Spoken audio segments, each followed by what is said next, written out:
Hi students, स्वागत है आप सभी का भव्य ऑनलाइन एजुकेशन में।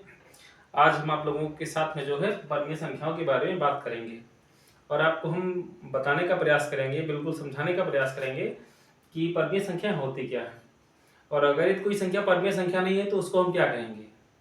तो इन सब चीज़ों के बारे में हम आज जानेंगे, ठीक है। तो चलिए हम बात करते हैं कि वर्गीय संख्या होती क्या है। देखिए, वर्गीय संख्या, इसको हम इंग्लिश में बोलते हैं रेशनल नंबर।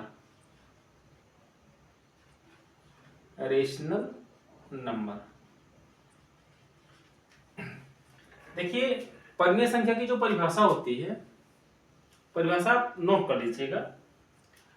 हम इसमें आपको समझाने का प्रयास करते हैं। तो वर्गीय संख्या का परिभाषा क्या होता है। पहली शर्त तो उसमें यह होती है कि परिभाषा के अनुसार कि वह संख्याएं जिनको हम p/q के रूप में लिख सकते हैं उन्हें हम वर्गीय संख्या कहते हैं। वह संख्याएं जिनको हम p/q के रूप में लिख सकते हैं उनको हम वर्गीय संख्या कहते हैं। जैसे 2/3, 3/5, 5/1।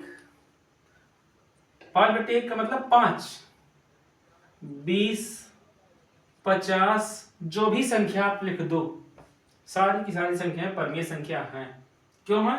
क्योंकि हम इसके बटे में 1 कर सकते हैं। ठीक। तो पहला शर्त क्या है हमारा कि p/q के रूप में होना चाहिए। दूसरा हमारा शर्त यह है कि q is not equal 0। q is not equal 0 मतलब जो भिन्नात्मक संख्याएं हैं या पूर्ण संख्याएं हैं उनके नीचे नहीं हर का मान शून्य नहीं हो सकता। अगर यदि वो शून्य है, किसी भी संख्या के हर का मान अगर यदि आपको शून्य मिलता है तो वह संख्या वर्गीय संख्या नहीं हो सकती, बल्कि क्या होगी, इसके विपरीत में हम उसको कहेंगे अवर्गीय संख्या है। ठीक।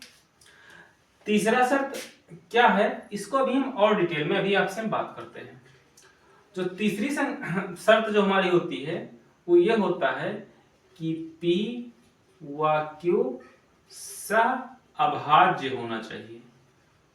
अभाज्य होना चाहिए। ओके।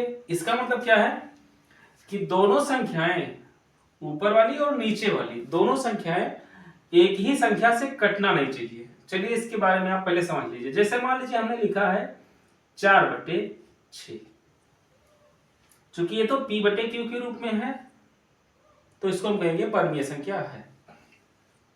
लेकिन वास्तविकता ये है कि इसको हम वर्गीय संख्या बिल्कुल हम डायरेक्ट रूप से हम इसको नहीं बोल सकते। क्यों नहीं बोल सकते? क्योंकि 4 और 6 दोनों 2 से कट रहे हैं। जैसे 2 दूना 4, 2 तिया 6, इसका मान आ गया कितना, 2/3। अब इसका मतलब यह हुआ कि 4/6 और 2/3 का जो मान है वो दोनों सेम है। जैसे 2 सेब है और खाने वाले 3 लोग हैं, यहां पर 4 सेब है, खाने वाले 6 लोग हैं। मतलब 4 सेब में 6 खाने वाले 6 लोग अगर होंगे तो जितना नहीं 1/3 भाग पाएंगे। सॉरी, मतलब 4 सेब को 6 भागों में बांटा जाएगा और सब लोग बराबर बराबर लेंगे। ऐसे ही यहाँ पर 2 सेब को 3 भाग में बांटा जाएगा, फिर बराबर बराबर लेंगे, मतलब दोनों का मान तो सेम होगा। लेकिन यहाँ पर हम 2/3 को हम वर्गीय संख्या कहेंगे, लेकिन 4/6 को अगर हम वर्गीय संख्या, वास्तव में वर्गीय संख्या तो है, लेकिन अगर हम इसको वर्गीय संख्या बोलते हैं तो थोड़ा सा गलत बोलते हैं। क्यों गलत बोलते हैं? हम इसको ये बोल सकते हैं कि संख्या 4/6 वर्गीय संख्या 2/3 के समतुल्य है, मतलब बराबर है। बल्कि इसको हम वर्गीय संख्या नहीं बोलेंगे, बोलेंगे क्या कि संख्या 4/6 वर्गीय संख्या 2/3 के समतुल्य है, बराबर। ठीक। तो हम इसको इस तरह से बोल सकते हैं। अच्छा, शायद अब आपको ये समझ में आ गया होगा कि सह अभाज्य संख्या होती क्या है। मतलब वह संख्याएं जिनको, मतलब वर्गीय संख्याएं या भिन्नात्मक संख्याएं जिनके अंश और हर दोनों एक ही संख्या से विभाजित होते हैं उन्हें हम कहेंगे कि सहभाज्य है। अगर यानी 4/6 क्या है, 4/6 सहभाज्य है, सहभाज्य है।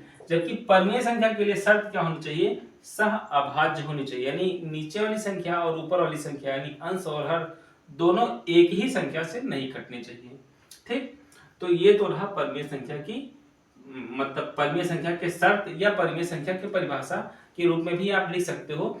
अगर लिखना चाहिए तो मेरे आवाज को जो है आप सुन करके आप लिख सकते हो। क्या है कि वह संख्याएं जिन्हें हम p/q के रूप में लिख सकते हैं जहां q 0 के बराबर नहीं है यानी q इज नॉट इक्वल 0 है तथा p व q अभाज्य संख्या होनी चाहिए।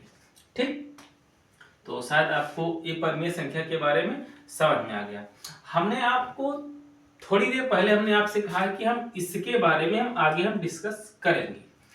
तो चलिए हम इसके बारे में थोड़ा सा जान लेते हैं कि q इज नॉट इक्वल 0 इसका मतलब क्या है। आप ऐसे समझिए, जैसे मान लीजिए कि आपके पास एक सेब है। कितने सेब हैं, एक सेब है। सेब की संख्या कितनी है, एक। और खाने वाले कितने लोग हो, दो। मान लीजिए खाने वाले कितने लोग हो, दो।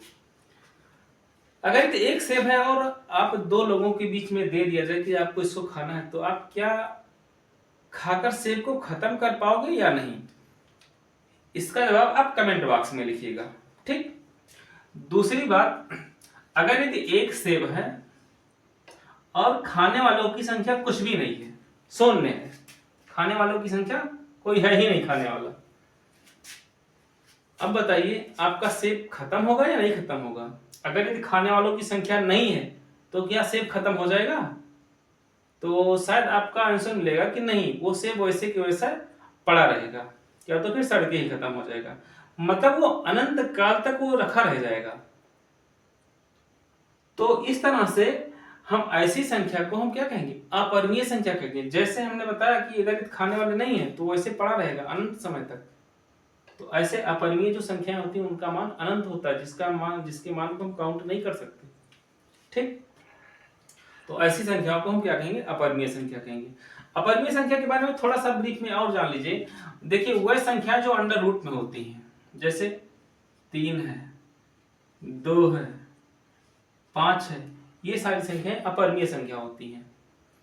अगर यदि एक संख्या हम और आपको बता रहे हैं, जैसे मान लीजिए अंडर रूट 4 है, ये संख्या अपरिमेय संख्या नहीं है, क्योंकि अगर हम इसका वर्गमूल निकालेंगे तो वर्गमूल हमको मिल जाएगा 2 और हम 2 के बटे में 1 लिख सकते हैं, यानी इसको हम p/q के रूप में लिख सकते हैं।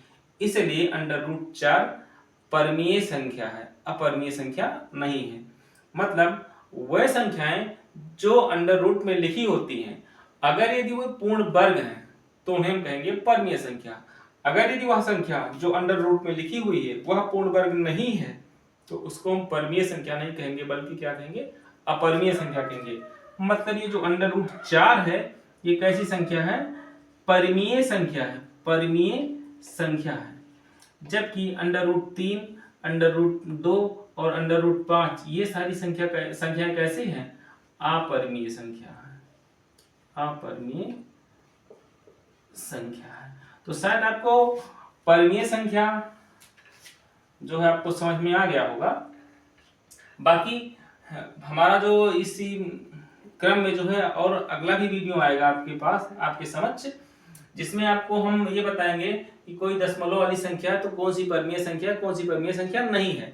अगर ऐसी क्वेश्चन को या जैसे मान लीजिए कोई भी संख्या दशमलव में दिया हुआ, जैसे लिखा हुआ 0.333 ऐसे डाट ढेर सारा 3 आता हुआ चला गया और उसको बोल दिया गया कि आप p/q के रूप में बदलिए। ऐसे क्वेश्चन को सॉल्व करने के लिए जो है मेरा नेक्स्ट वीडियो आएगा, उसमें आपको बताया जाएगा। ओके, धन्यवाद।